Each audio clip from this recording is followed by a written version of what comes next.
What's going on, guys? Shane here. I'm at the San Jose SAP Center getting ready for an action-packed weekend with Bellator 183. Thanks to Dave & Buster's, I'm at the weigh-ins right now. Let's take a look at all of the action.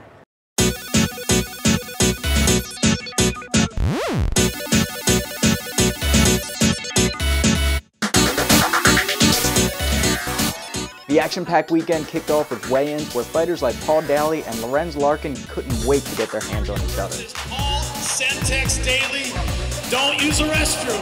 Don't miss this. After weigh-ins, the fighters rehydrated and fueled up for the big fights tomorrow, while we headed to Dave & Buster's to meet some of the best in the sport, including Dan Henderson, Big John McCarthy, Mike Goldberg, and Bellator featherweight champ Julia Budd. I also had a chance to hop on to Josh Thompson's podcast and talk predictions on the fights ahead. And what would Dave & Buster's be without some games? Then it was time to rest up as Bellator 183 was less than 24 hours away. We arrived at the arena to catch prelims, meet fans, and check out the fighters warming up backstage. First up was my man Aaron Pico, who showcased his vicious wrestling and boxing skills, knocking out his opponent with a crisp counterhook in the very first round. Next was Roy Nelson's Bellator debut, which turned out to be a tough 3-round battle, where he was able to out-wrestle Javi Ayala for the unanimous decision victory. Then came time for Lorenz Larkin and Paul Daley to settle their feud inside the cage.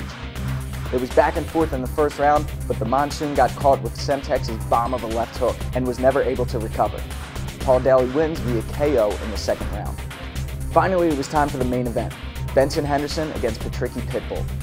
Both fighters showed a lot of respect for each other and grinded for 3 rounds straight, but Patricky was able to edge out Benson in a split decision victory. It was a night full of knockouts, submissions, and super close back and forth battles. We also had a chance to see Rory McDonald come face to face with his next opponent, Douglas Lima, for the welterweight championship.